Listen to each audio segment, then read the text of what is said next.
Hello, and here we have our international student. What's your name? Hi, my name is Yufei. Okay, so where were you before Argentina? Before Argentina, I lived in Dubai in the United Arab Emirates. And you're originally from China, right? Yes. Okay, so tell me about Dubai.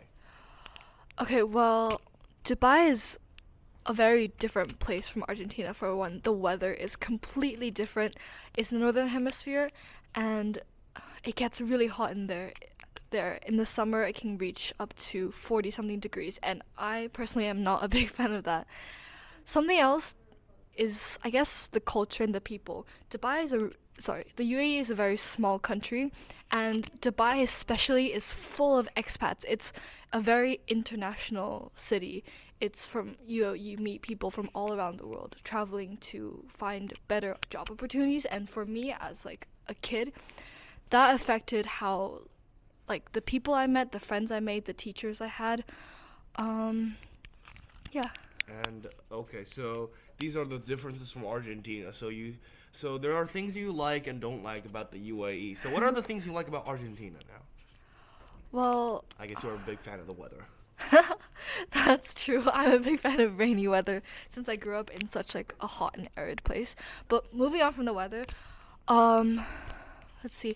Argentina is a huge place and it's like filled with nature Yeah. to explore. Like, we've been here for 1 year and we've traveled to a bunch of different cities all over Argentina. And Argentina, because it's so huge, it's very diverse in its environments and ecosystems, and that's something interesting to 'cause, explore. like up north is very different from Yeah, like down definitely. south. Yeah. So like where have you guys been? Can you give like 3 examples? Yeah, sure. To the south, we've been to Ushuaia, the end of the world. We've been to Calafate, one of my favorites, and also Puerto Madryn. Okay, so out of these three, which would you honestly go again? Because like you're That's a good question.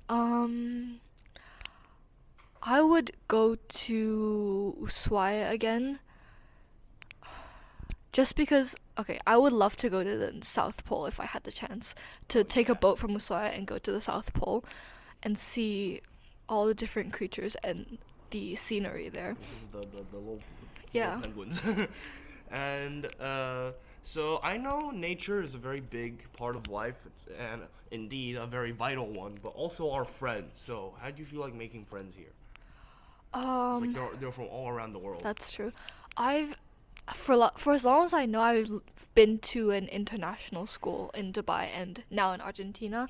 It's not something new for me making friends from all over the world, but I do think it's very intriguing how everyone you meet is so different, so unique. Yeah, that's the word. And, Their yeah. cultural background, and then what's so special about them that makes them varies So, across every person. Yeah. How does it feel like experiencing these cultural backgrounds? Well, I'm grateful because it's not an opportunity that you see every day, and it's not an opportunity that a lot of people get. And Yeah. it's very, how do I say this? It's very enriching in a way, if you know what I mean. Enriching and refreshing. Because you Yeah. get a new perspective on life. Yeah, that's true. We've talked about the people from other cultures, but you have a culture of your own, I and do. all of these cultures, yours and theirs, are represented by International Day in their school. So how do you feel about it? International Day is one of my favorite events of the year.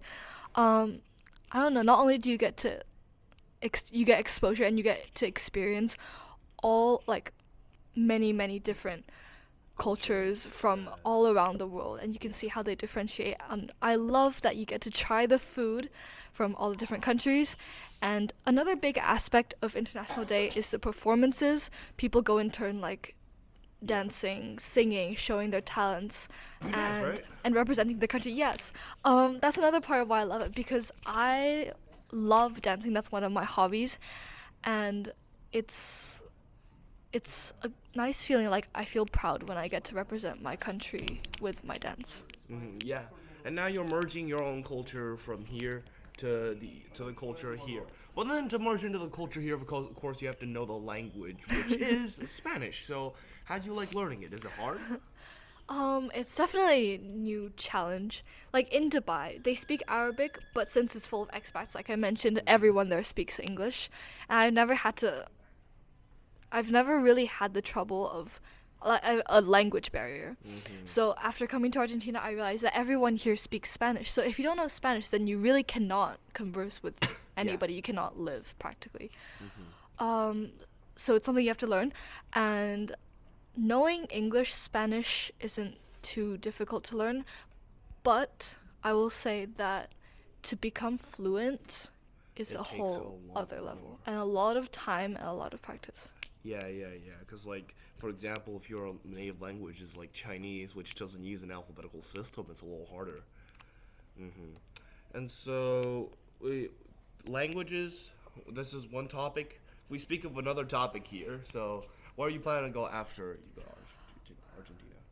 Well, I will be staying in Argentina until I graduate high school, hopefully.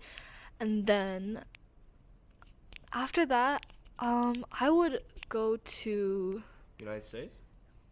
as one of the options, definitely, the US, somewhere in Europe, or Singapore or Hong Kong Yeah, ish. you feel a Yeah, familiarity when you're closer to your home country. definitely. And basically, so why did you choose Europe? And I mean, Singapore, Hong Kong, we've already explained, 'cause, like, but why would you choose Europe? Um, Europe, for one, you haven't visited it yeah, that much. actually, I visited Europe once or twice, and like, it has a rich history and a rich cultural background, and a lot of stuff that you can explore, which I definitely really, really love. All the historic buildings, like this is something interesting, but I would love to go to school in like an old castle building like Oxford or Cambridge, Yeah, it's like like the, as a way to just enjoy in, living, in enjoy England. school. I would, yeah. Yeah, and so, of course, what physical things are you gonna take, for example, from Argentina? Are you gonna take like football or something? Like, but yeah, but most of these are the physical things on. I would say the most important thing is the memories, because they stay in your mind forever. So what do you feel like is a very good memory that you can take from Argentina? Take your time. That's a difficult one because I feel like the memories I have of living in a place, they aren't just specific moments, more like fragments and details that like really make living in this place special. But I'll think of something specifically. Um, I don't know. Maybe. Apart from school, which is like Yeah. obviously a big part of my life, it's really the traveling and then exploring the city, Yeah, Buenos going out Aires on is the a big weekends. city. Yeah, to It's- explore the city. to I do explore the that, city. yeah, with my family and with Yeah, my and of course, friends. all the traveling to the other places give you like a very good memory too. Like, Yes. so, for maybe example, what would you say like it was a good memory? Thinking off the top of my head, I'll have to say, okay, so last year in December we did like we went traveling to Chaten, Calafate, and Ushuaia for like a whole month, maybe even more. Yeah. So that was definitely very memorable. The Yeah, glaciers. the glaciers. You hike on them. I didn't. We never got around to doing that. I would love to do that. Yeah, it will be very lovely to do it Yeah. again, of course. So, yeah, that's it. Thank you. Okay, thank you. Bye bye.